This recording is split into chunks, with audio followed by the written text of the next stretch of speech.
चलिए आगे।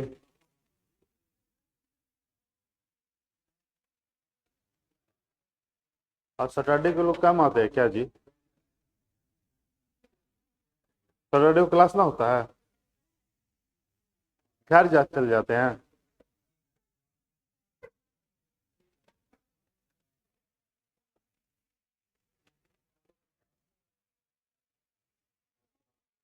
चलिए, कल बता रहे थे क्या आरबीसी?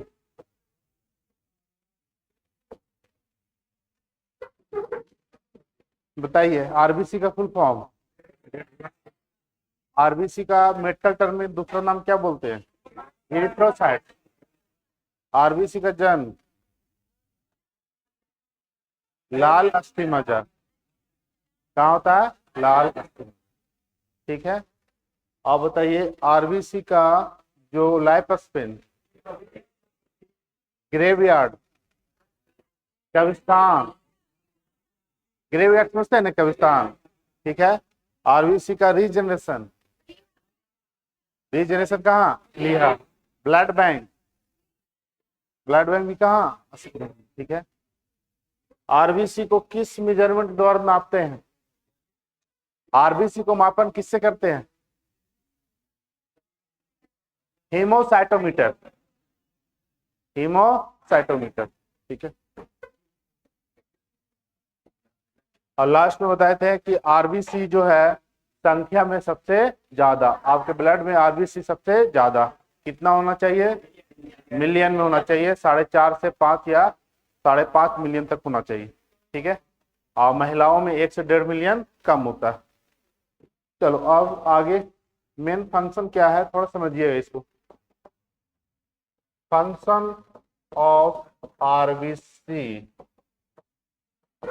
आरबीसी का कार्य।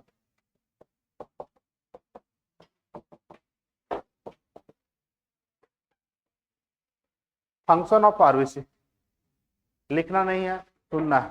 ठीक है। कुछ लिखना नहीं है इसमें, जितना बताया जाए उतना ही लिखना है। देखो आरबीसी का काम क्या है, यानी कह सकते हैं जो ब्लड का काम होगा वह आरबीसी का काम होगा, यही ना। तो जो ब्लड का काम है वह आरबीसी का काम है। तो इसमें क्या होता है, आरबीसी आपको पता है कि आरबीसी के साथ क्या घुला हुआ रहता है? ऑक्सीजन। सबसे ज्यादा मात्रा में घुलनशील गैस क्या है? ऑक्सीजन।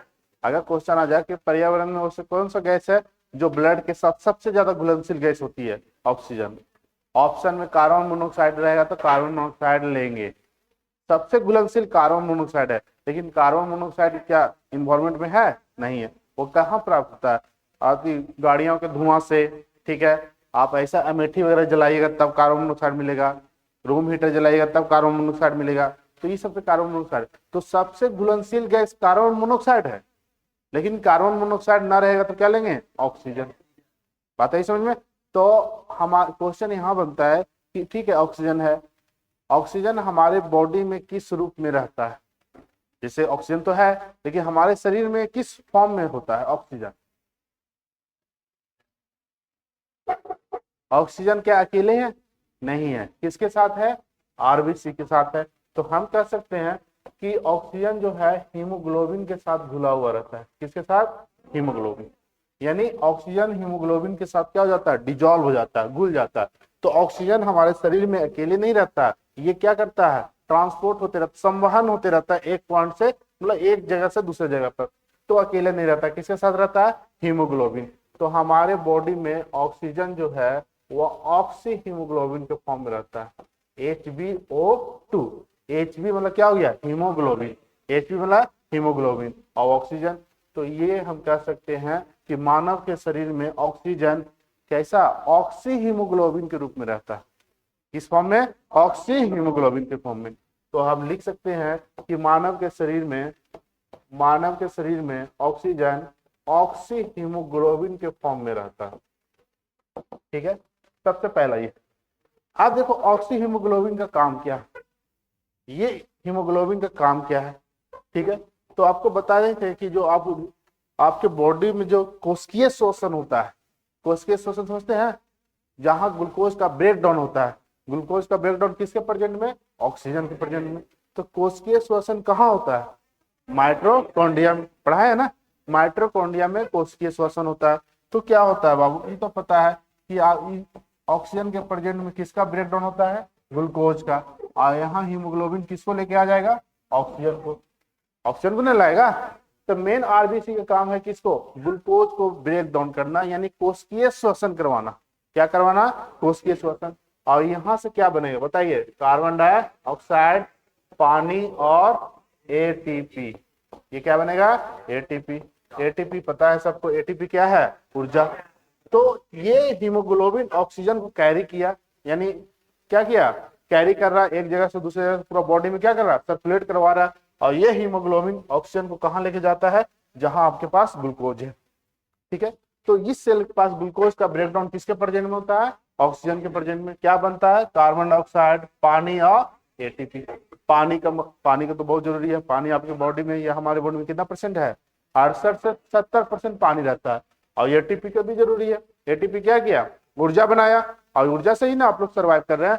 तो ठीक है, एटीपी बहुत जरूरी है। लेकिन कार्बन डाइऑक्साइड क्या होता है कि कार्बन डाइऑक्साइड जैसे जिस तरह से बनता है या इनहेल होता है, उसी तरह से वापस बाहर निकल जाता है। लेकिन बाहर कौन निकालता है, हीमोग्लोबिन। कौन, हीमोग्लोबिन। अब हीमोग्लोबिन द्वारा कार्बन डाइऑक्साइड को जहां भी ये कोशिकीय श्वसन होता है, वहां से कार्बन डाइऑक्साइड को फेफड़े तक लेके जाता है। और हम लोग इनहेल एक्सेल करते हैं, तो उसके थ्रू क्या निकलता है, कार्बन डाइऑक्साइड। हीमोग्लोबिन के साथ कार्बन डाइऑक्साइड बाहर निकल जाता है। तो आप ये बताइए, सोच के बताइए कि कार्बन डाइऑक्साइड मानव के शरीर में किस फॉर्म में रहता है, हीमोग्लोबिन के। ऑक्सीजन किस रूप में था, ऑक्सी हीमोग्लोबिन। तो ये हीमोग्लोबिन कैसे हो जाएगा जी, इसका नाम क्या होगा बताइए। देखो क्या था, ऑक्सीजन किसके साथ था, हीमोग्लोबिन। तो हम क्या बोलते हैं, ऑक्सी हीमोग्लोबिन। क्या बोले, ऑक्सी।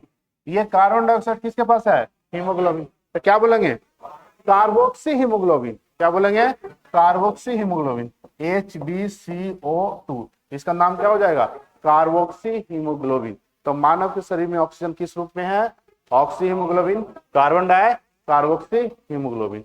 तो इसका नाम क्या रखिएगा कि इसका काम क्या है, कार्बन डाइऑक्साइड को बाहर करना। किसका, आरबीसी। आरबीसी यानी हीमोग्लोबिन। ठीक है, तो इसको लिख सकते हैं कार्बोक्सी हीमोग्लोबिन। समझ में आ रहा है कि नहीं, हाँ ना आ रहा है, ना आएगा तो बोलना, लिखवा देंगे, तभी आ जाएगा। तो लिख लो, ठीक, कह रहा नहीं आ रहा है। देखो मेन आरबीसी का काम क्या है, ग्लूकोज का तोड़ना। किसका काम है, ग्लूकोज को तोड़ना। क्या आरबीसी ग्लूकोज को तोड़ सकता है, नहीं। तोड़ने के लिए क्या चाहिए, ऑक्सीजन। तो आरबीसी आरबीसी में क्या है, हीमोग्लोबिन। हीमोग्लोबिन में सबसे ज्यादा घुलनशील गैस क्या होता है, ऑक्सीजन। और ये ऑक्सीजन आया और ग्लूकोज को क्या कर दिया, तोड़ दिया। और क्या बना दिया, कार्बन डाइऑक्साइड, पानी और एटीपी। तो ये ऊर्जा हमारे बॉडी में बनता है, और इसी ऊर्जा के कारण हम लोग काम करते हैं, पढ़ाई करते हैं और कुछ करते हैं। ठीक है, मारा पीटी हुआ जी आज, नहीं। ठीक है, तो Hb और CO2 जब कार्बन डाइऑक्साइड बना या कार्बन डाइऑक्साइड इनहेल किए, तो यही कार्बन डाइऑक्साइड को वापस हम हीमोग्लोबिन के द्वारा क्या होता है, बाहर निकल जाता है लंग्स के द्वारा। तो Hb प्लस CO2 क्या हो गया, कार्बोक्सी हीमोग्लोबिन। और Hb plus O2 oxy haemoglobin. तो लिख लीजिएगा, इसको लिख लीजिए, लिखवा देते हैं सेंटेंस में। पहले जिनको लिखना है ये लिख लो, उसके बाद सेंटेंस में लिखा देंगे।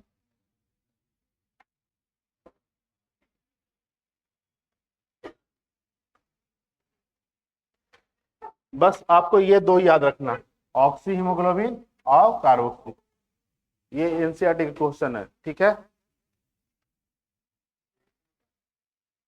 हाँ हाँ, Hb प्लस O2 लिख दो।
एटीपी का फुल फॉर्म क्या होता है, सबको याद है ना?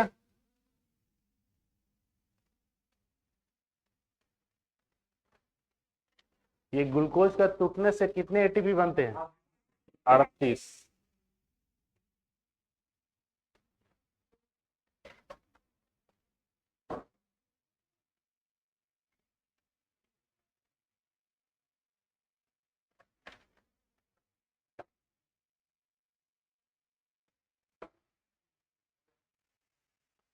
हो गया? लिखेगा, जल्दी करो।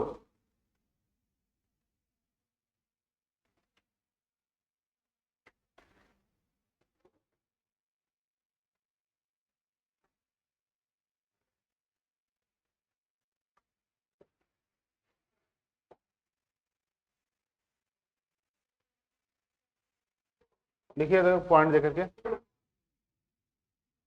जिसको ये समझ में आ गया वो ना लिखेगा चलेगा, ठीक है? और जिसको नहीं आया लिख लो, लिख लीजिएगा। मानव के शरीर में ऑक्सीजन, मानव के शरीर में ऑक्सीजन, मानव के शरीर में ऑक्सीजन ऑक्सी हीमोग्लोबिन, देख के लिखेगा, मानव के शरीर में ऑक्सीजन ऑक्सी हीमोग्लोबिन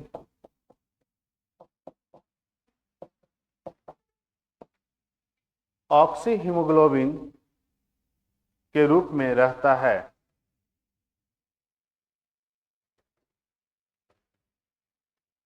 मानव के शरीर में ऑक्सीजन ऑक्सी हीमोग्लोबिन के रूप में रहता है। दूसरा पॉइंट,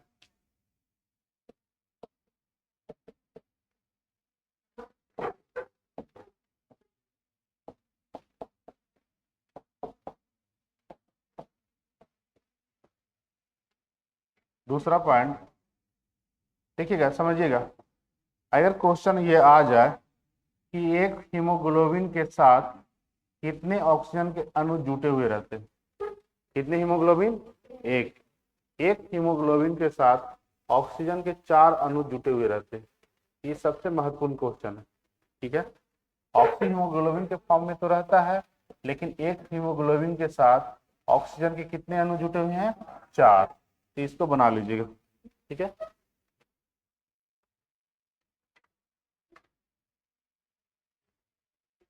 ये है 1 HB यानी हीमोग्लोबिन, इसके साथ ऑक्सीजन के 4 अणु जुटे रहते हैं।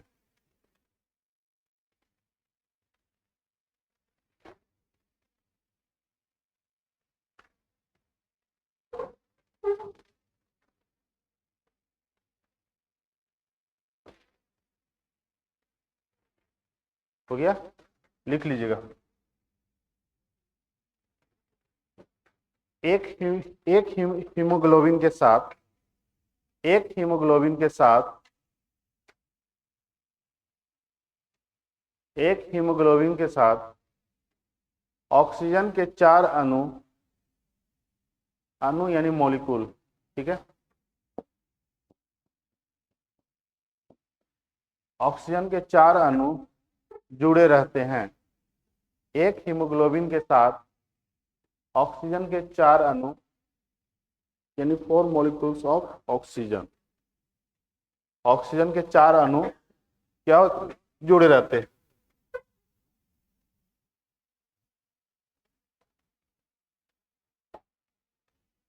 नेक्स्ट पॉइंट में लिखिएगा,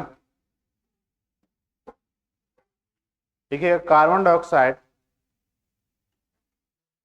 आप नेक्स्ट पॉइंट इसी में क्या पॉइंट दो, कार्बन डाइऑक्साइड, कार्बन डाइऑक्साइड मानव के शरीर में, कार्बन डाइऑक्साइड मानव के शरीर में कार्बोक्सी हीमोग्लोबिन के रूप में रहता है। कार्बन डाइऑक्साइड मानव के शरीर में कार्बोक्सी, कार्बोक्सी हीमोग्लोबिन के रूप में रहता है। कार्बोक्सी हीमोग्लोबिन के रूप में रहता है।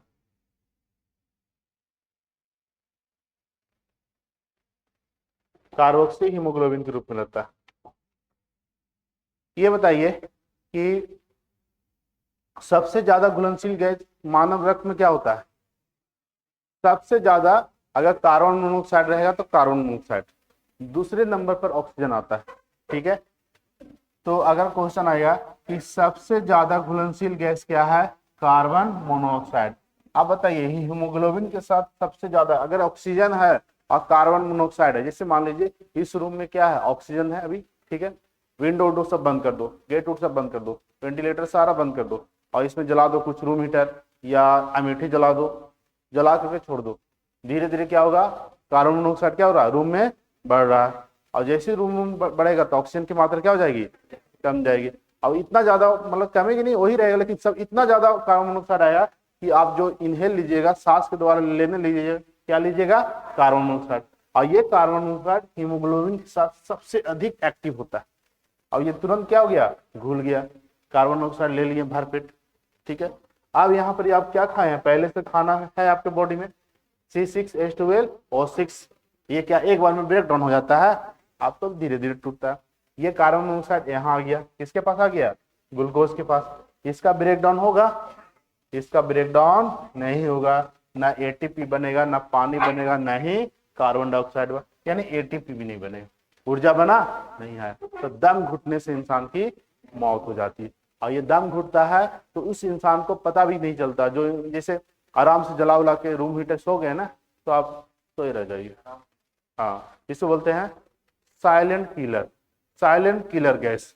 तो कौन सा गैस को साइलेंट किलर बोलते हैं? Carbon monoxide. ठीक है, इसे टॉक्सिक गैस बोला जाता है, जहरीली गैस। कैसी गैस? जहरीली, बहुत ज्यादा डेंजर है। ठीक है, तो लिखिएगा कार्बन मोनोऑक्साइड, सीओ को कार्बन मोनोऑक्साइड बनता है। सीओ कैसे बनता है? कौन बताएगा?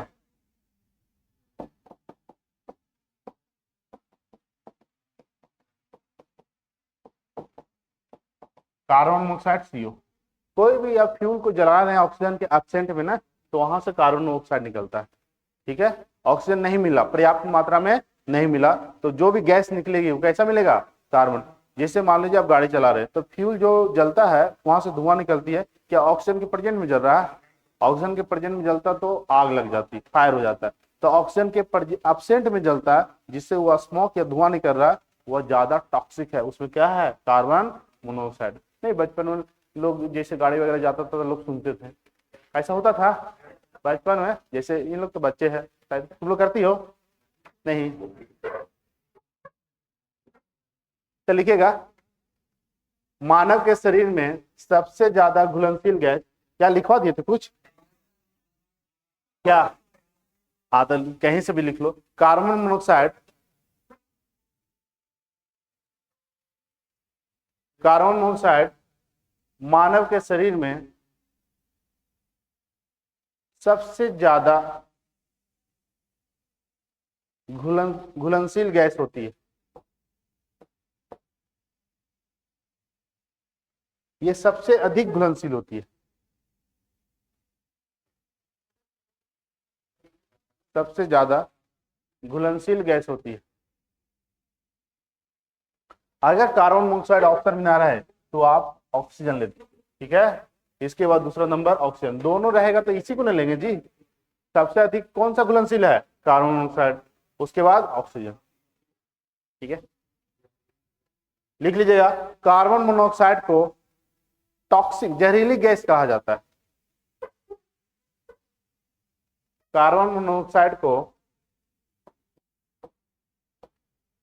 टॉक्सिक टॉक्सिक गैस या साइलेंट किलर गैस।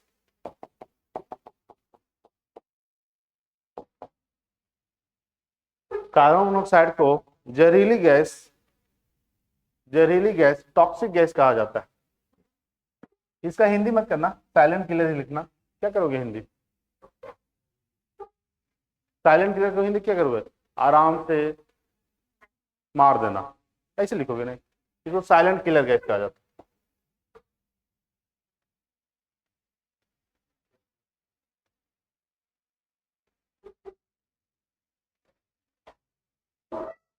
चलिए, अब देखिए यहाँ समझिएगा, इसीलिए ठंडा के समय में थोड़ा ये सब जला के नहीं सोना चाहिए। ठंडा लगेगा तो लगेगा, 2-3 गो कम्बल हो गए नहीं, वहां पर ही इंस्ट्रक्शन लिखा रहता है, आप जो लेते हैं ना, लिखा रहता है कंटिन्यू 4 घंटा नहीं जलाएं, मतलब हर आधा घंटा 1.5 घंटा के बाद बंद कर दें। ये हर साल कहीं ना कहीं ये केस बंद निकल जाता है कि अमेठी जलाने से या रूम हीटर जलाने से इतने लोगों की मौत हो गई। इस बार भी लगता है पेपर में देखे थे, ठीक है। तो ये ज्यादा डेंजर है। आप देखिएगा, समझिएगा, बताइए आरबीसी का जो क्वांटिटी होती है कितना होता है? मिलियन में होता है, 4.5 से 5.5 मिलियन इतना होता है। ये मिलियन ज्यादा नहीं होना चाहिए, 10 मिलियन 12 मिलियन नहीं आना चाहिए। अगर आरबीसी बहुत ज्यादा हो जाएगा ना तो बीमारी हो जाती है, जिसे एक बीमारी का नाम बोलते हैं पॉलीसाइथेमिया।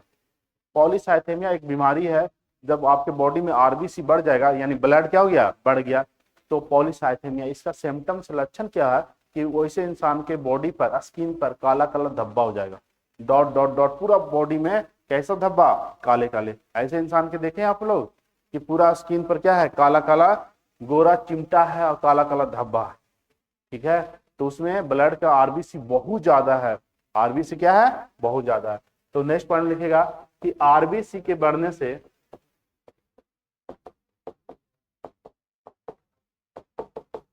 आरबीसी के बढ़ जाने से पॉलीसाइथेमिया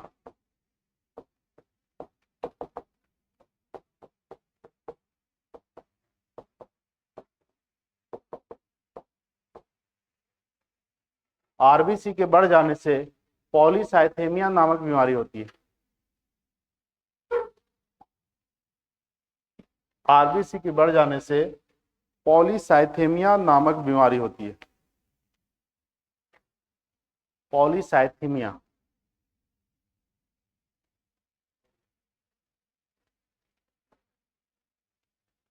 ये पॉलीसाइथेमिया क्या होगा, वैसे इंसान पर क्या होगा, काले काले धब्बे। पॉलीसाइथेमिया का लक्षण है कि पूरे ब्लैक स्पॉट हो जाएगा। कैसा स्पॉट, ब्लैक ब्लैक धब्बा हो जाएगा, ब्लैक स्पॉट ऑन स्किन, यानी त्वचा पर क्या हो जाएगा, काले काले धब्बे हो जाते हैं, ठीक है।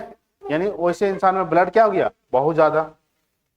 लेकिन अगर आरबीसी की कमी हो जाए, क्या हो जाए, आरबीसी की कमी, तो आरबीसी की कमी से एक बीमारी होती है एनीमिया। एनीमिया का अर्थ ही होता है खून की कमी, और एनीमिया बहुत तरह से होता है। माइल्ड एनीमिया होता है, ठीक है, अलग अलग एनीमिया होता है, थ्रोम्बोब्लास्टिक होता है। तो अभी ये समझिएगा कि बॉडी में आरबीसी नहीं बन, आरबीसी क्या हो गया, कमी हो गया, तो उससे कौन सा बीमारी होती है, एनीमिया। और एनीमिया में बहुत तरह के आपका सिम्टम्स आ जाएगा, मैनी रोग, मैनी डिजीज हो जाएगा, अलग अलग रोग हो जाएगा, ठीक है।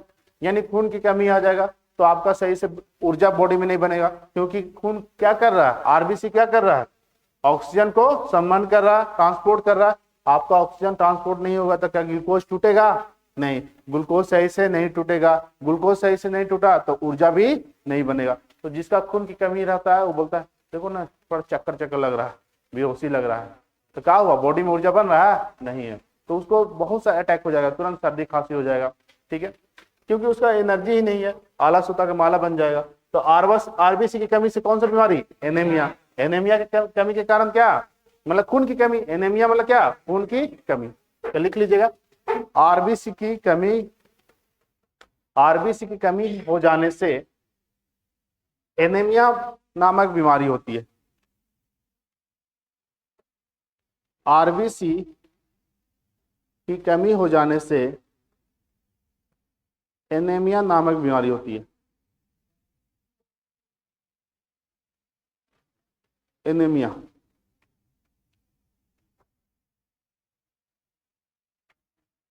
ये समझ में आया। आरबीसी बढ़ा, कौन सा बीमारी, पॉलीसाइथेमिया, आरबीसी कम, ठीक है। आप बताइए, एक बताए थे कि आरबीसी का जीवन काल कितने दिन, लेकिन आरबीसी 120 दिन तक जिंदा नहीं रहा, बहुत कम दिन में 50 दिन में ही मर गया, या आरबीसी बना ही नहीं। मतलब 50 दिन में मरने के कारण क्या हुआ, आरबीसी अपना काम नहीं कर पाता है और वह जल्दी ब्रेक डाउन हो जाता है। यानी वैसे इंसान में जिसका आरबीसी बना लेकिन ज्यादा दिन तक 120 दिन तक जिंदा नहीं रहा, यानी कम दिन में मर गया। या कह सकते हैं कि वैसे इंसान में आरबीसी बनता ही नहीं है, आरबीसी नहीं बनता है, तो इस तरह की बीमारी को बोलते हैं थैलेसीमिया। क्या बोलेंगे? थैलेसीमिया। तो लिख लीजिएगा, आरबीसी के जीवन काल कम हो जाने से, आरबीसी का जीवन काल, आरबीसी का जीवन काल कम हो जाने से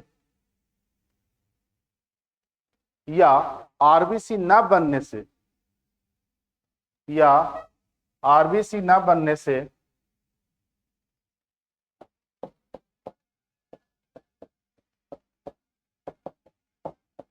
या आरबीसी न बनने से थैलेसीमिया नामक बीमारी होती है। थैलेसीमिया नामक बीमारी होती है। इस स्थिति में इंसान के थैलेसीमिया हो गया, यानी उसमें ब्लड बनेगा ही नहीं, जन्म से उसको ब्लड हमेशा चढ़ाना पड़ता है। ठीक है,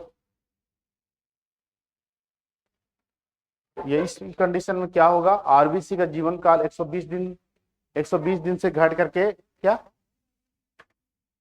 अभी डब्ल्यूबीसी कहाँ पढ़ाए, अभी आरबीसी चल रहा है ना बाबू, उसके बाद आएंगे डब्ल्यूबीसी, उसके बाद आएंगे प्लेटलेट्स।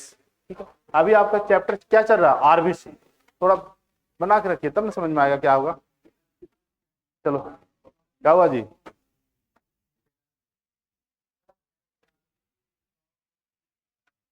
हाँ तो क्या रहता है ऐसे, इसका एग्जैक्ट जीवन काल कितना, 120 दिन। आप 120 दिन याद रखिए, कभी कभी रहेगा 110, ऑप्शन में 120 ना रहेगा तो 110 ले लेंगे। तो वह बुक में 100 से 120 दिन है, उसको छोड़ के 120 दिन याद रखिए। हाँ, मैक्सिमम 120, उससे ज्यादा नहीं। अब रहेगा 150 तक, तो दिक्कत है। फिर वैसे स्थिति में आरबीसी क्या हो जाएगा, बढ़ना स्टार्ट हो जाएगा। तो आरबीसी कमी से कौन सा बीमारी, एनीमिया। आरबीसी का जीवन काल कम गया कहने का अर्थ हुआ जीवन काल 50 से 60 दिन हो गया। ठीक है, तो उस स्थिति में कौन सा बीमारी, थैलेसीमिया। या आरबीसी बना ही नहीं तो क्या हो गया, थैलेसीमिया। बात बराबर। हाँ तो वही ना, उसको ब्लड चढ़ाना पड़ता है, जरूरी नहीं ऐसी, मतलब बहुत रेयर केस होता है। थैलेसीमिया बच्चों में सबसे ज्यादा पाई जाती है, ये बच्चों में सबसे ज्यादा। ऐसे बच्चों को सरवाइव करना बहुत मुश्किल हो जाता है। कितना चढ़ाओगे ब्लड, हर 6 महीना 3 महीना पर चढ़ाना पड़ता है। फिर आरबीसी जीवन काल 120 होता है, खत्म, फिर चढ़ाओ ब्लड। वैसा इसका बोन मैरो में इंफेक्टेड होने के कारण किसी कारण से नहीं बनता। ठीक है, नेक्स्ट लिखिएगा, आरबीसी का आकार कैसा बताए थे, अंडाकार बताया था ना। आरबीसी कैसा है, अंडाकार है।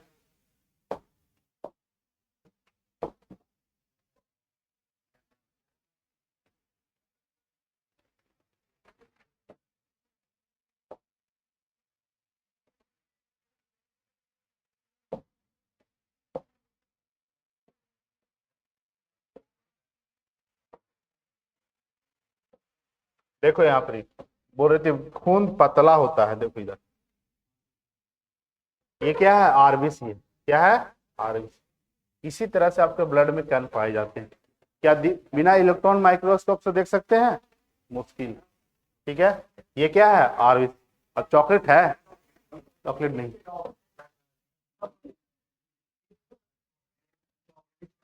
ये आरबीसी है। आरबीसी का शेप यही रहता है। ठीक है, अगर लेकिन आरबीसी का जो शेप है इससे ज्यादा चेंज हो जाए, आरबीसी की क्या, ये तो और दिक्कत है।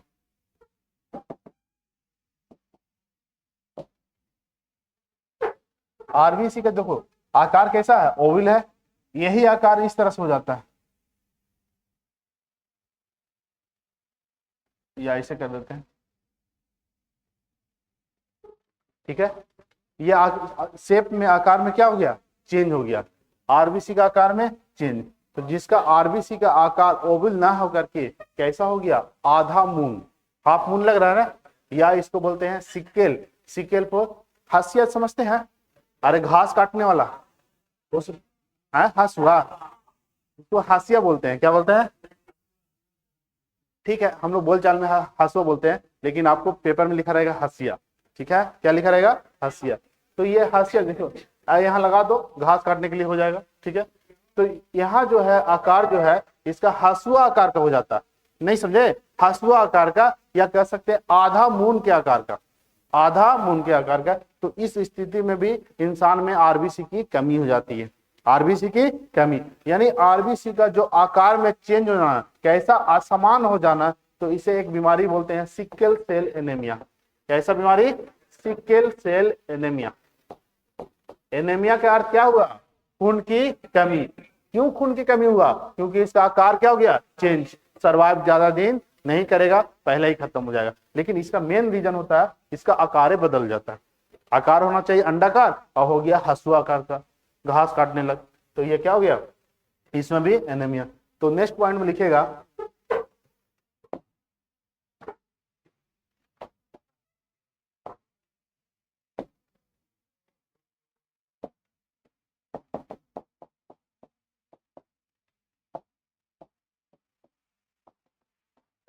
लिखेगा आरबीसी का आकार, आरबीसी का आकार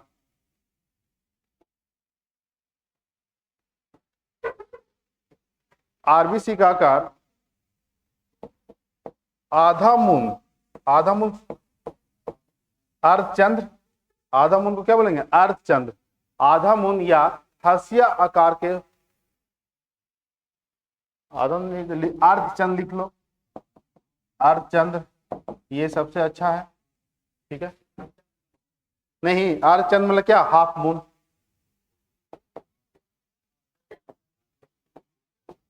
ठीक है। अर्धचंद्र या हाशिया आकार का हो जाने से, सिक्कल, हाशिया मतलब क्या हो गया? सिक्कल। हाशिया आकार के हो जाने से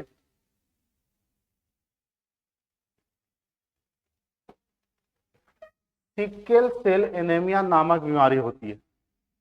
यहां लिख लीजिएगा सिक्कल सेल एनीमिया नामक बीमारी होती है, सिक्कल सेल एनीमिया नामक बीमारी होती है। ठीक है, लिखा हुआ ये क्या है? ठीक है, देखो आज के बाद ये ऐसे जब लिखेंगे तो समझ जाना क्या है, क्या है, क्या है। हम बचपन से ऐसे लिखे हैं तो क्या करें? क्या नहीं है? ऐसे क्या होता है? ये लिखने में ठीक लगता है नहीं तो क्या दिक्कत? बहुत दिक्कत होता था हमको हिंदी लिखने में, क्या कि बाइलिंगुअल हो गया था ना। क्या 1 to 5, 1 से लेकर के प्राइमरी स्कूल हम वेस्ट बंगाल में पढ़े हैं, तो वहां पर ही क्या हम इस तरह से लिखते थे, ये है, ये बंगाली का है, ठीक है। अब यहाँ आ गया तो इस तरह से हुआ, तो हम दोनों को मिला के ऐसे कर दिए। बताओ, नहीं समझे? एगो नीचे से एगो ऊपर से, यहाँ यहाँ जब पढ़ते थे तो इस तरह से, और वहां जब पढ़ते थे इस तरह से, इस तरह से, तो ये दोनों को मिला के हम एक नया बना दिए क्या। जो अब शुरू से हम इसी तरह लिख रहे हैं, नंबर दे अथवा न। चलो आगे बढ़ो, है पढ़ लो चुपचाप बंगाली बढ़िया यार। ये एक चीज ही इंग्लिश लिख दे रहे समझ में ना आ रहा, बंगाली समझ में आ रहा ना, अजीब लगेगा। काहे लगे लिखेगा व्हाइट ब्लड सेल। अरे तो बंगाली में भी व्हाइट ब्लड सेल ही बोलेंगे, ठीक है, तो सुनना भी जरूरी नहीं है, ठीक है। व्हाइट ब्लड सेल सफेद रक्त कणिकाएं या कोशिकाएं, सफेद रक्त कोशिकाएं, सफेद रक्त कोशिकाएं। बताए थे आरबीसी को इरिथ्रोसाइट बोलते हैं, लेकिन डब्ल्यूसी को ल्यूकोसाइट्स, ल्यूकोसाइट।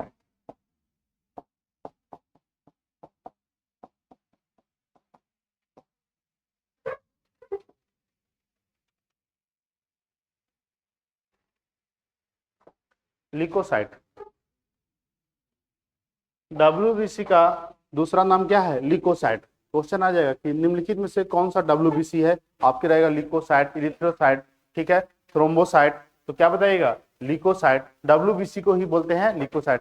आप टेस्ट करवाने जाइएगा ना तो वहां लिखा रहेगा लिकोसाइट, TLC। क्या लिखा रहेगा? TLC, total leuco count, total leukocyte count. यही रेंज दे देगा आपको, इतना होना चाहिए। ठीक है, तो L4 क्या हो गया? लिकोसाइट। लिको का अर्थ हो गया, लिको मतलब होता है व्हाइट, लिको का अर्थ क्या हो गया? लिको का अर्थ होता है व्हाइट, सफेद, और साइट का अर्थ क्या होता है? सेल। तो ऐसी ब्लड की कोशिका जो कैसा हो? सफेद हो, उसे हम क्या बोलेंगे? WBC या लिकोसाइट।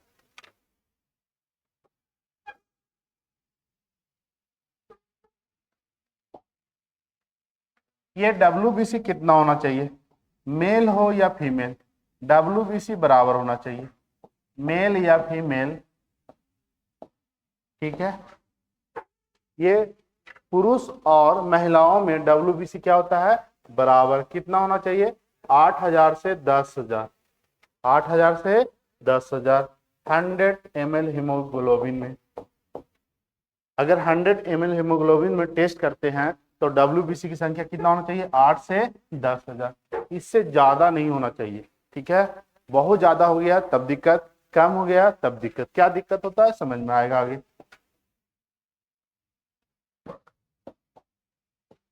ये पॉइंट है कि संख्या जो है मेल और फीमेल क्या होता है? बराबर। सिर्फ RBC में डिफरेंट होता है।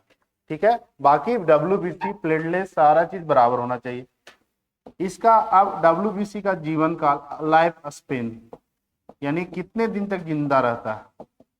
इसका जो है 2 से 4 दिन तक ही जिंदा रहता है, 2 से 4 दिन तक ही WBC सरवाइव करता है, उसके बाद ब्रेक डाउन हो सकता है। तो लिख लीजिएगा कि WBC का जीवन काल 2 से 4 दिनों तक होता है, या आप इसी वे में लिख लीजिएगा तो कोई दिक्कत ना होगा। WBC का जीवन काल 2 से 4 दिनों तक का होता है।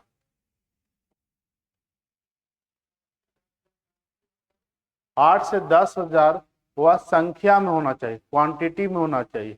जब आपका 100 ml हीमोग्लोबिन को टेस्ट किया जाए तो उसमें WBC की संख्या इतना होना चाहिए। यानी कहने का अर्थ हुआ आपका पूरा बॉडी में इससे ज्यादा WBC नहीं होना चाहिए। हीमोग्लोबिन किसे? हीमोग्लोबिन मतलब RBC, वो तो ब्लड लिए हैं। लो ज्यादा डॉक्टर बन जाओगे फिर। आप लिखो यहाँ पे हिम HB मतलब क्या? जब ब्लड लोगे तब ने अलग से WBC निकालोगे थोड़ी, प्लेटलेट्स थोड़ी निकालोगे। क्या लोगे? ब्लड, हीमोग्लोबिन निकालोगे, उसमें आप WBC को काउंट करोगे, उसमें प्लाज्मा को काउंट करोगे, उसमें RBC को काउंट करोगे। तो बस इतना लिखो, 8 से 10,000 होना चाहिए बस। 100 ml मत लिखो, उस ज्यादा डॉक्टर ही बन जाओगे तुम लोग। जीवन काल कितना होना चाहिए? 2 से 4 दिन। आप बताइए कि RBC और WBC का निर्माण कहाँ होता है, यानी फॉर्मेशन। नेक्स्ट पॉइंट में WBC का निर्माण, WBC का निर्माण कहाँ होगा? बोन मैरो में। कैसा bone marrow? Yellow bone marrow में। याद आ रहा है?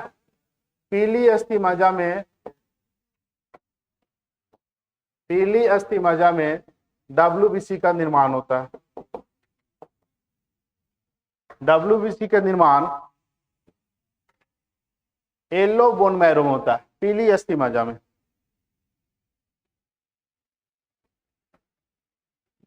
WBC का निर्माण कहाँ होता है? पीली अस्थि मज्जा में। आप बताइए 2 से 4 दिन के बाद WBC क्या हो जाएगा? टूट जाएगा, यानी ब्रेक डाउन कर जाएगा। अब ब्रेक डाउन कहाँ करता है? मृत्यु हो जाता है। ये स्प्लीन में नहीं आता, ये ब्लड में ही ब्रेक डाउन कर जाएगा। ठीक है, इसका जो खेल खत्म हो जाता है कहाँ? ब्लड में। ठीक है, तो WBC का ब्रेक डाउन, मृत्यु कहाँ होता है? ब्लड में। जहां 2 से 4 दिन कंप्लीट, वही खेल इसका खत्म।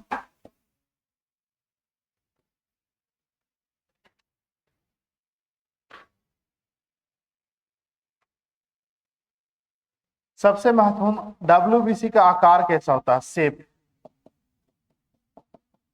ठीक है, बताया था कि RBC का आकार कैसा? अंडाकार, ओवल। लेकिन इसका जो आकार हुआ है अनिश्चित होता है, इरेगुलर। तो लिख लीजिएगा WBC का आकार अनिश्चित होता है, अनिश्चित आकार का होता है। WBC अनिश्चित आकार का होता है। WBC अनिश्चित इरेगुलर,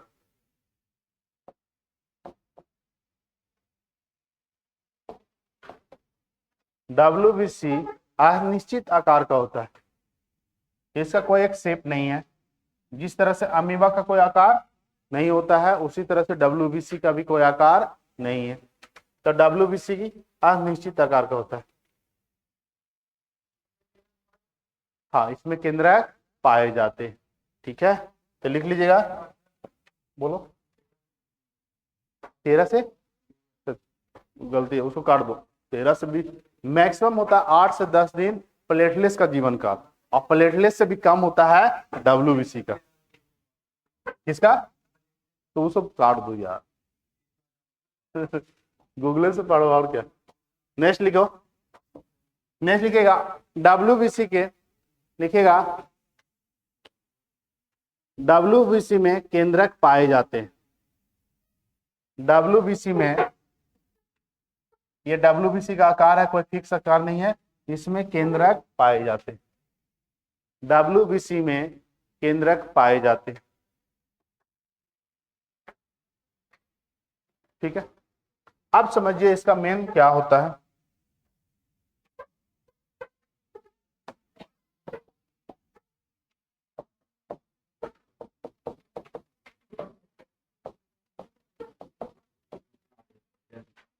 आवाज नहीं, इसको समझना। WBC का मेन कार्य क्या है? देखिए, आपके बॉडी में WBC क्या करता है? WBC है आपके शरीर में क्या है? लड़ने, इसको फाइटर सेल कहते हैं। फाइटर मतलब क्या? लड़ने वाली कोशिका, यानी आपके बॉडी में इम्यून सिस्टम को बनाता है, इम्यूनिटी को बनाता है। इम्यूनिटी समझते हैं क्या? रोग प्रतिरोधक क्षमता को बनाने का काम करता है। रोग प्रतिरोधक क्षमता बनाने वाला कौन है? WBC। ठीक है, तो WBC आपके बॉडी में इम्यून सिस्टम को बनाता है। इम्यून सिस्टम कहने का अर्थ हुआ WBC का काम है फैगोसाइटिक नेचर। फैगोसाइटिक समझते हैं? भक्षण करने वाली कोशिका, वैसे कोशिका जो खा जाता है। बाहर से इंफेक्शन आया, बाहर से बैक्टीरिया आया, बाहर से कोई भी इंफेक्शन आया तो उसको क्या किया? खत्म कर दिया, खा गया। तो इसीलिए इसको बोलते हैं फैगोसाइटिक नेचर। फैगोसाइटिक, फैगो का अर्थ क्या होता है? भक्षण कर लिया। किसको? बाहर से फॉरेन पार्टिकल को। और फॉरेन पार्टिकल कहने का हुआ वह आपके शरीर का पार्टिकल नहीं है। वह पार्टिकल कुछ भी हो सकता है, बैक्टीरिया भी हो सकता है, वायरस भी हो सकता है, या कुछ इंफेक्शन हो सकता है। तो वह फैगो कर दिया, यानी उसको क्या कर लिया? इनगल्प कर लिया। तो लिखिएगा कि WBC का दूसरा नाम क्या है? Soldier cell. WBC को सोल्जर सेल भी कहा जाता है। सोल्जर मतलब क्या? सैनिक।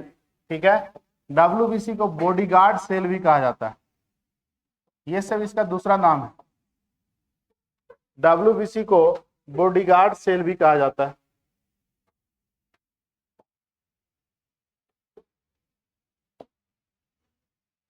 और सबसे महत्वपूर्ण WBC फैगोसाइटिक नेचर का होता है। सोल्जर में समझ रहे हैं ना? सैनिक, बॉडीगार्ड यानी रक्षा करने वाला। बॉडीगार्ड क्या हो गया? रक्षा। और फैगोसाइटिक का अर्थ होता है भक्षण करने वाली कोशिका, भक्षण करने वाली कोशिका।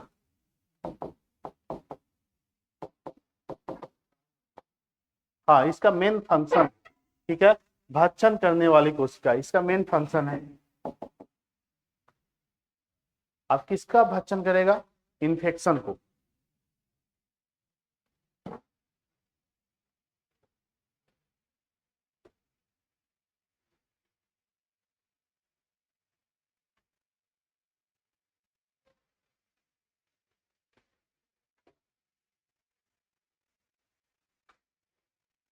WBC को भक्षण करने वाली कोशिका कहा जाता है। अब ये भक्षण कैसे करता है ये समझना है। हम अभी बताएं कि WBC का आकार कैसा होता है? अनिश्चित, इसको समझिएगा। ये है WBC। बताइए इसमें कौन सा द्रव पाए जाते हैं? बोलो। साइटोप्लाज्म, सेल है ना। तो केंद्रक और मेम्ब्रेन के बीच में कौन सा? साइटोप्लाज्म। कोशिका द्रव, अकोशिका द्रव, ये आपका WBC है।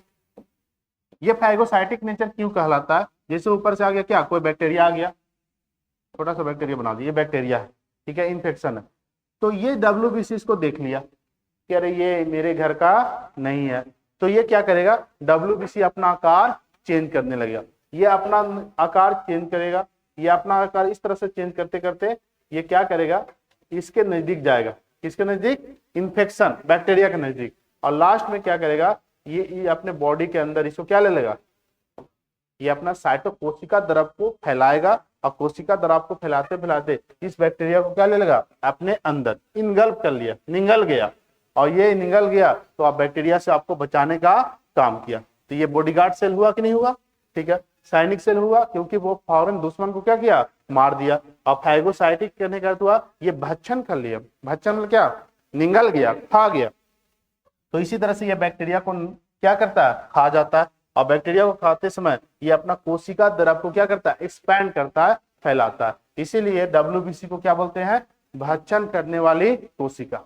सबसे महत्वपूर्ण बात है कि WBC के भी प्रकार होते हैं, और कौन कौन से WBC किस इंफेक्शन को खाता है। जैसे आपको बैक्टीरिया आएगा तो कौन सा WBC बैक्टीरिया पर अटैक करेगा। वायरस से इंफेक्शन हो गया तो वायरस को कौन मारेगा।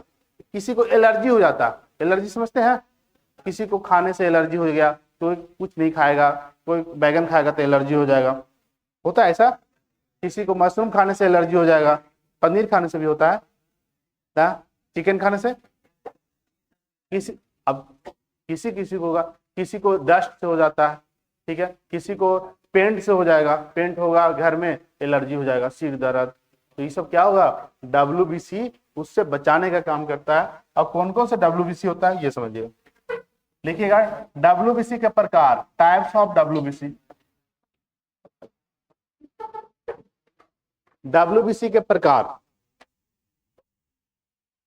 अब यहां से WBC सही से समझना है। WBC के प्रकार,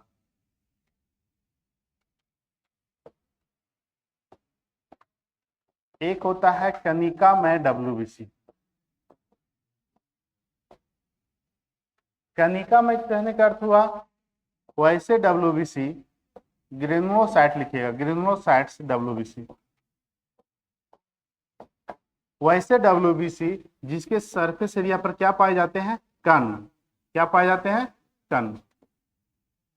ये क्वेश्चन आता है, निम्नलिखित में से कौन सा WBC कनिकामय होता है। कनिकामय मतलब क्या, वैसे WBC जिसके सतह पर पार्टिकल्स पाए जाते हैं, कण पाए जाते हैं। अब एक होता है वैसे WBC जिसके सरफेस एरिया पर कण नहीं पाया जाता, उसको बोलते हैं अकनिकामय। अकनिकामय WBC, अग्रेनुलोसाइट।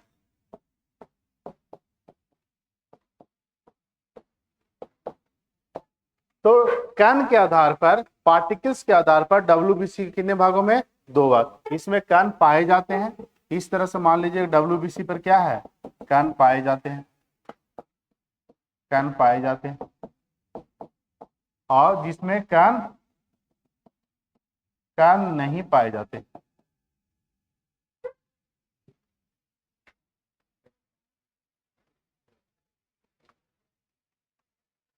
इसका जितना भी प्रकार है इसको याद रखिएगा, क्योंकि यही क्वेश्चन यहीं से आता है कि कौन सा WBC का प्रकार है, कौन सा WBC का प्रकार नहीं है, किस WBC में कण पाए जाते हैं और कौन सा WBC में कण नहीं पाए जाते हैं।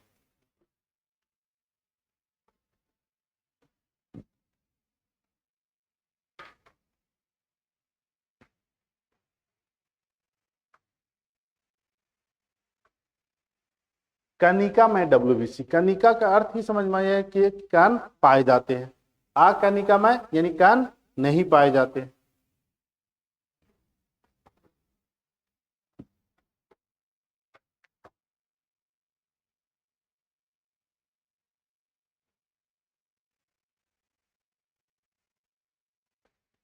चलिए आगे देखिए, हो गया।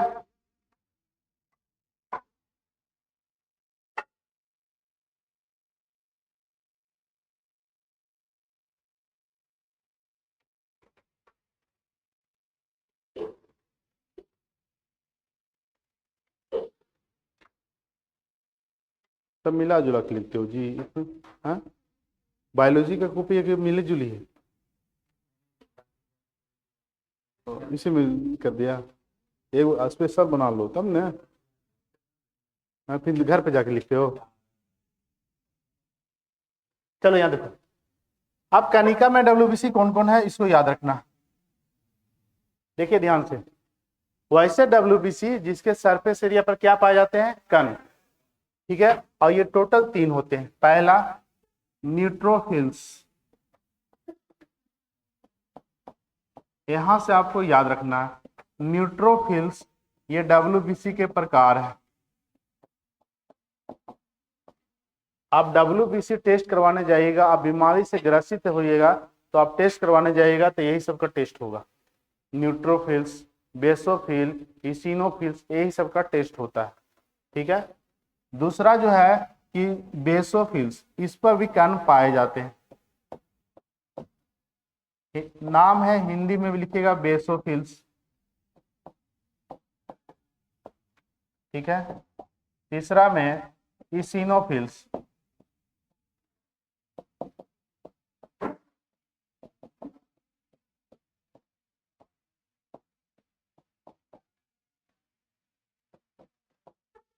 तो ये 3 जो डब्ल्यूबीसी है, 1 2 3, जिसके सरफेस एरिया पर क्या कण पाए जाते हैं।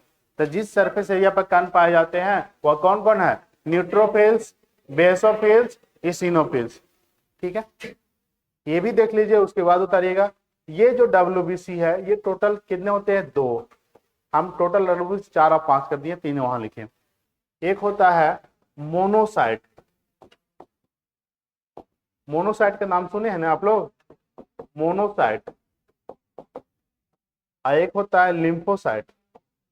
ये लिम्फोसाइट बीपीएससी का फेवरेट है, ये बहुत बार पूछा है कि निम्नलिखित में से लिम्फोसाइट क्या है? डब्ल्यूबीसी का प्रकार है।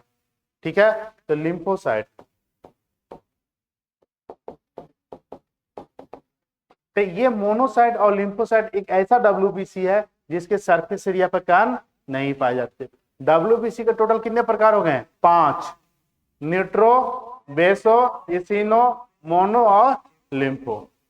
ये पांचों याद रखना है, लिख लीजिए पांचों।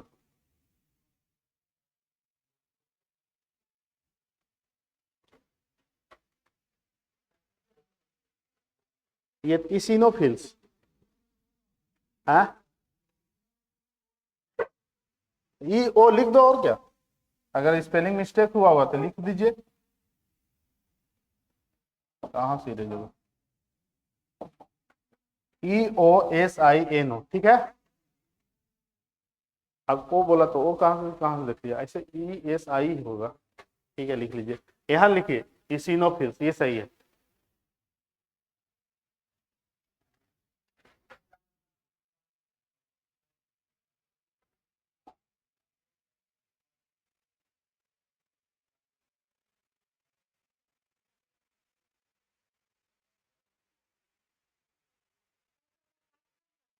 हाँ, 5 लिखा हुआ है, 5 ही ना होता है।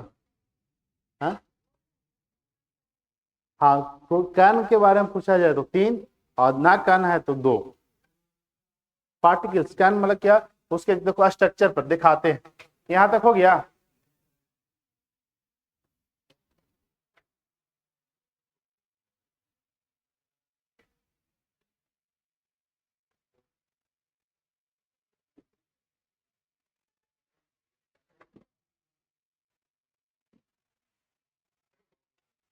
हो गया?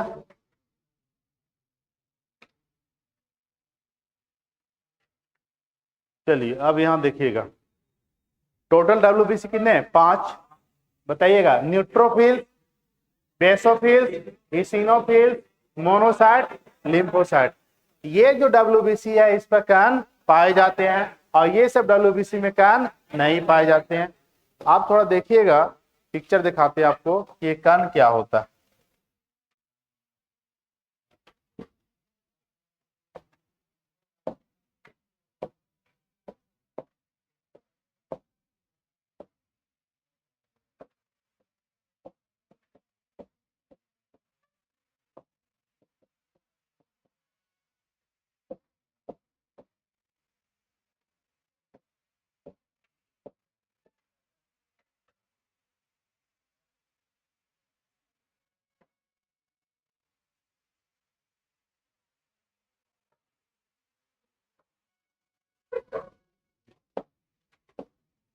देखिएगा ये डब्ल्यूबीसी कितने प्रकार है? 5। मोनोसाइट, इसिनोफाइट, इसिनोफिल, बेसोफिल, लिम्फोसाइट और न्यूट्रोफिल। ये देखो पांचों लिख दिया गया। देखिएगा इसिनोफिल पे देख रहे हैं पार्टिकल है कि नहीं है? Dot dot. बेसोफिल पर भी है और न्यूट्रोफिल पर भी है। अब किस पर है? यहाँ देखो लिम्फोसाइट 2 प्रकार का होता है, ये बताएंगे अभी। ये लिम्फोसाइट दोनों है, एक होता है बी और एक होता है टी। तो ये लिम्फोसाइट का ही प्रकार है। तो लिम्फोसाइट पर पार्टिकल दिख रहा है नहीं, और बेसोफिल पर नहीं। तो ये जो 2 पार्टिकल्स है, 2 डब्ल्यूबीसी है, इसके सरफेस एरिया पर कण नहीं पाए जाते हैं। और ये जो 3 है इसके सरफेस एरिया पर कण पाए जाते हैं। तो क्वेश्चन यहाँ पूछा वो क्वेश्चन है निम्नलिखित में से कौन सा डब्ल्यूबीसी कनिका में डब्ल्यूबीसी है? तो कनिका में कितने होते हैं? 3, इसिनोफिल, बेसोफिल और न्यूट्रोफिल। कनिका में कितने? 2। कौन कौन? Monocyte, lymphocyte. मोनोसाइट और लिम्फोसाइट 2 प्रकार के होते हैं, बी लिम्फोसाइट और टी लिम्फोसाइट। ये बी क्या होता है, टी क्या होता है, इसका नाम है। और सबसे ज्यादा टी लिम्फोसाइट आपका एंटीबॉडी बनाता है। एंटीबॉडी मतलब क्या? रोगों से लड़ने वाली कोशिका टी लिम्फोसाइट। टी लिम्फोसाइट एक ऐसा डब्ल्यूबीसी है जो उम्र बढ़ते बढ़ते ये क्या होता है? खत्म हो जाता है। बुजुर्ग में टी लिम्फोसाइट ना के बराबर पाया जाता है, इसीलिए बुजुर्गों का इन्फेक्शन जल्दी होती है। ठीक है, आगे समझ में आ गया।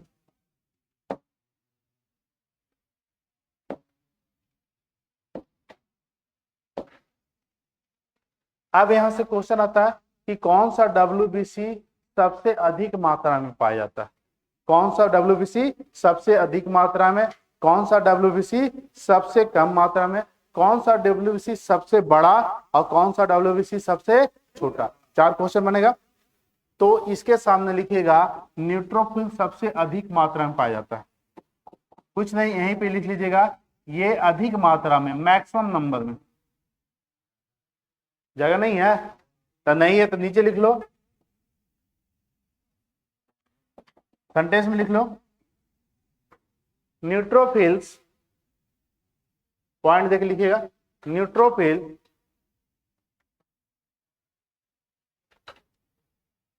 न्यूट्रोफिल्स सबसे अधिक मात्रा में, न्यूट्रोफिल सबसे अधिक मात्रा में पाए जाते हैं।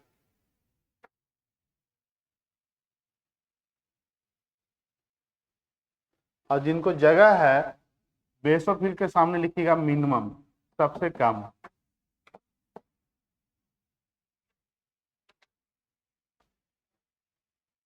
लिखिएगा दूसरा पॉइंट में, न्यूट्रोफिल क्या है? सबसे ज्यादा। सबसे ज्यादा आपका पाया जाता है डब्ल्यूबीसी में कौन? 60 से 65% न्यूट्रोफिल्स ही रहता है, परसेंटेज नहीं लिखना। दूसरा लिखिएगा बेसोफिल्स, लिखिएगा बेसोफिल, बेसोफिल सबसे कम मात्रा में पाई जाती है। बेसोफिल,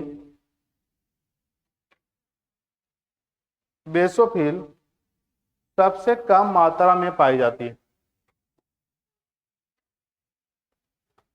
कौन सा डब्ल्यूबीसी सबसे ज्यादा है? न्यूट्रोफिल। कौन सा डब्ल्यूबीसी सबसे कम है? बेसोफिल। और कौन सा डब्ल्यूबीसी सबसे बड़ा है? तो बड़ा पूछा जाएगा तो मोनोसाइट, लार्जेस्ट, और ये स्मॉलेस्ट। तो लिख लीजिएगा मोनोसाइट सबसे बड़ा डब्ल्यूबीसी होता है। मोनोसाइट, मोनोसाइट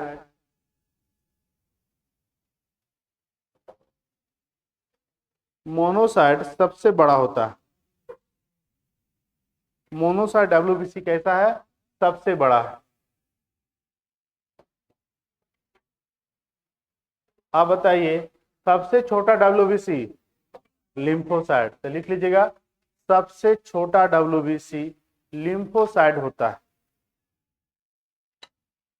सबसे छोटा WBC लिम्फोसाइट होता है।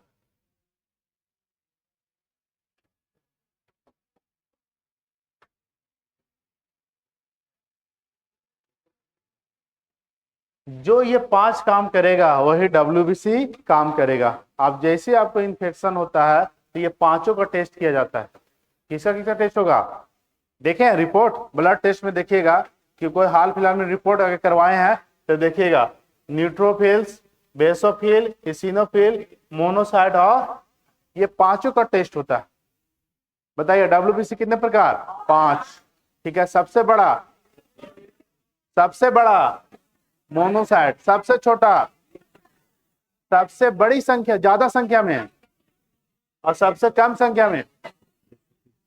अब इसका मेन काम क्या होता है? मेन काम है भक्षण करना, क्या? इन्फेक्शन को मारना। आज समझाते हैं, देखिए हम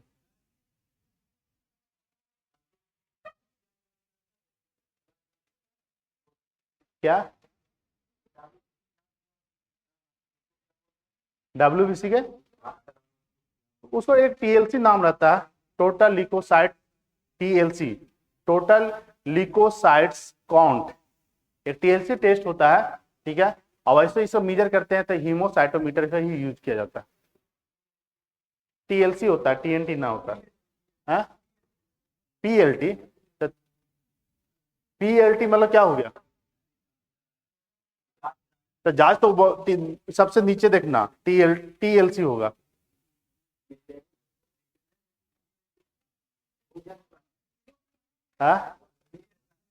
PLT नहीं, T होता है TLC, टोटल।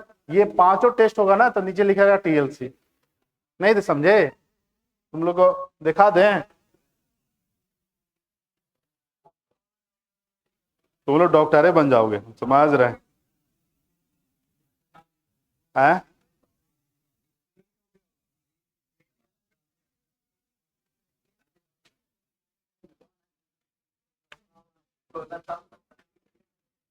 आप वहां पर ही झोला झोला छाप के नहीं, कभी कभी P लिखा है तो वो देखा जाता है कि टेस्ट कैसा हुआ, पोटेंशियल हुआ कि डिफरेंस हुआ। डिफरेंस रहेगा तो DLC लिख देगा। क्या रहेगा? DLC। तो कोई बात सर DLC लिखा हुआ है तो इसे पगला जाओगे। ठीक है, ऐसे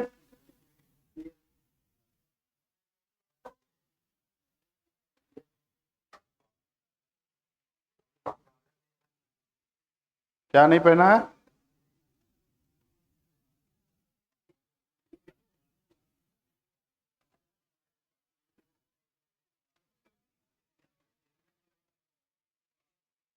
दिखेगा नहीं दिखेगा?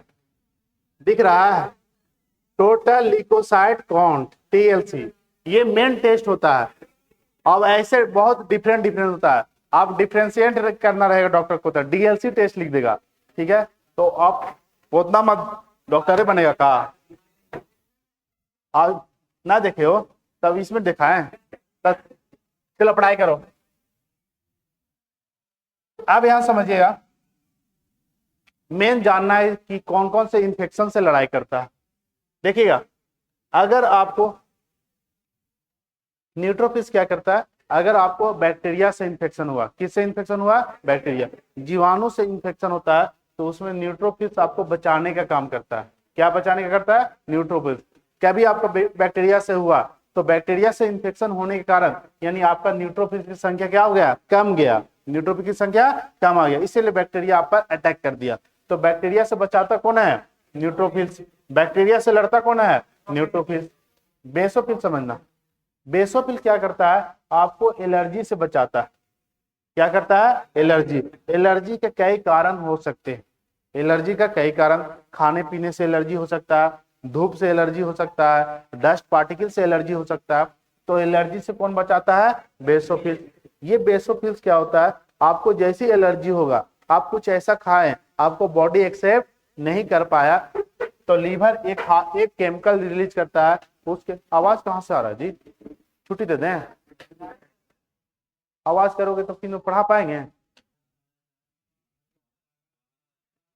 उधर से आवाज आ रहा है तो अलग आ रहा है, इधर से आवाज पता चल जाता है। नहीं समझ में आ रहा, बोलो छुट्टी दे देते हैं। अजीब हाल है, जब बता रहे हैं समझा रहे हैं तो सुना करो। अगर तुम लोग बोलने लगोगे तो हम बोल पाएंगे?